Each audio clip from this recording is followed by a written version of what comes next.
વાવથરા જિલ્લાના પોલીસ વડા ચિંતન તેરૈયા દ્વારા ભાભર પોલીસ સ્ટેશન ખાતે ચૂંટણીને ધ્યાનમાં રાખીને એક મહત્વપૂર્ણ બેઠકનું આયોજન ભાભર પોલીસ સ્ટેશન ખાતે કરવામાં આવ્યું હતું. આવનારી ભાભર નગરપાલિકા, તાલુકા પંચાયત અને જિલ્લા પંચાયતની ચૂંટણીને સુવ્યવસ્થિત અને શાંતિપૂર્ણ રીતે પાર પાડવા માટે આ બેઠક યોજાઈ હતી.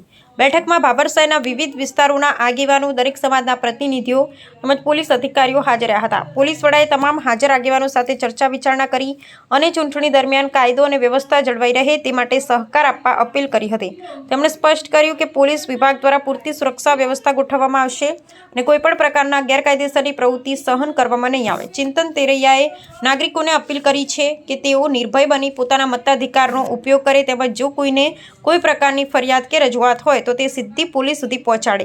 પોલીસ વિભાગ દ્વારા દરેક રજૂઆતને ગંભીરતાથી લઈ યોગ્ય પગલાં લેવામાં આવશે તેવો વિશ્વાસ પણ વ્યક્ત કરવામાં આવ્યો.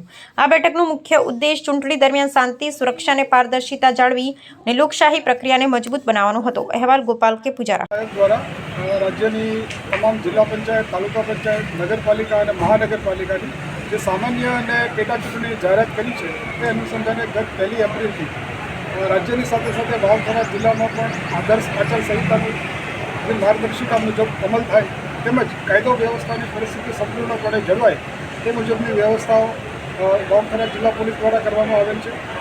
આજે વાત કરીએ તો ભાભર તાલુકામાં જિલ્લા પંચાયતની 3, તાલુકા પંચાયતની 18 અને ભાભર નગરપાલિકાની જે આગામી ચૂંટણી યોજાવાની છે એ અનુસંધાને તમામ જે ક્રિટિકલ અને વલ્નરેબલ મતદાન મથકો છે એની વિઝિટ કરવામાં આવી છે.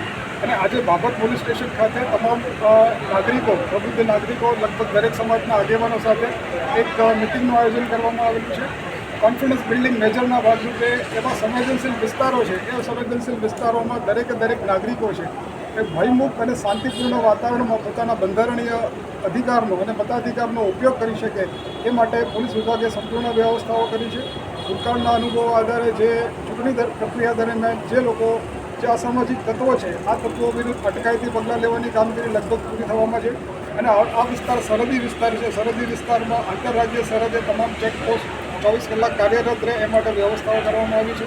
ટૂંકમાં આવનારા સમયમાં વાવથરા જિલ્લા અને ભાભર નગર તાલુકા પંચાયત અને નગરપાલિકાના ચૂંટણી દરમિયાન દરેક નાગરિકો છે પોતાના મતાધિકાર અને શાંતિપૂર્ણ વાતાવરણનો ઉપયોગ કરી શકે, મતાધિકારનો ઉપયોગ કરી શકે એ માટે સંપૂર્ણ વ્યવસ્થા પોલીસ વિભાગ દ્વારા કરવામાં આવી છે. કોઈ સંવેદનશીલ બુથ છે ખરા? ભાભર તાલુકામાં ભાભર નગરપાલિકા વિસ્તારના 2 મતદાન મથકો છે એ સંવેદનશીલ વિસ્તારો તરીકે જાહેર કરવામાં આવે છે. ચૂંટણી પંચ અને ચૂંટણી આયોગની જે માર્ગદર્શિકા છે એ મુજબ એ વિસ્તારોમાં વધારાનું ડિપ્લોયમેન્ટ અને તમામ પ્રકારની વ્યવસ્થાઓ કરવામાં છે. તેના જ ભાગરૂપે આજે ભાભર ખાતે એક સમિતિની મિટિંગનું આયોજન કરવામાં આવ્યું છે અને દરેક નાગરિકોના બાબતે સૂચન પણ મેળવવામાં આવ્યા છે અને એ મુજબ આવનારા સમયમાં વ્યવસ્થાઓ પણ કરવામાં આવનાર છે. સોશિયલ મીડિયા ઉપર જે અફવાઓ ફેલાવવામાં આવે છે એના સામે તમે કેવી કાર્યવાહી? સોશિયલ મીડિયા પર અત્યારના સમયમાં એક વર્ચ્યુઅલ વર્લ્ડમાં ઘણી બધી વસ્તુઓ અફવા સ્વરૂપે ઘણી બધી વસ્તુઓ પ્રસરતી હોય છે. વાવથરા જિલ્લા પોલીસ દ્વારા એક ઇલેક્શન સેલના ભાગરૂપે ખાસ ટેકનિકલ ટીમની રચના કરવામાં આવી છે. એ ખાસ પ્રકારના આ ચૂંટણીલક્ષી જે સોશિયલ મીડિયા પરના મેસેજો છે એના પર વોચ રાખી રહી છે.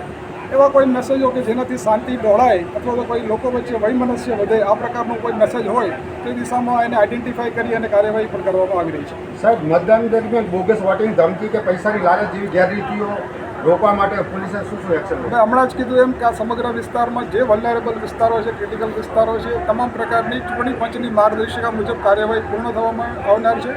અને મતદાન દિવસે અને મતદાન સમયે પોલીસ દ્વારા આ સમગ્ર વિસ્તારમાં પૂરતો બંદોબસ્ત રાખી અને આવી કોઈ પણ ગેરરીતિ ન થાય એના માટે તમામ વ્યવસ્થાઓ પોલીસ વિભાગ દ્વારા કરવામાં આવી છે. એવો કોઈ નંબર જાહેર કરવામાં આવ્યો છે સાહેબ? વાવથરા જિલ્લા પોલીસના કંટ્રોલ રૂમના નંબર જાહેર ઓલરેડી બધા પાસે છે. આ ઉપરાંત કોઈપણ પરિસ્થિતિમાં 112 ડાયલ 112 જે જનરક્ષક સુવિધાઓ છે મતદાનના દિવસે પણ કાર્યરત રહેશે.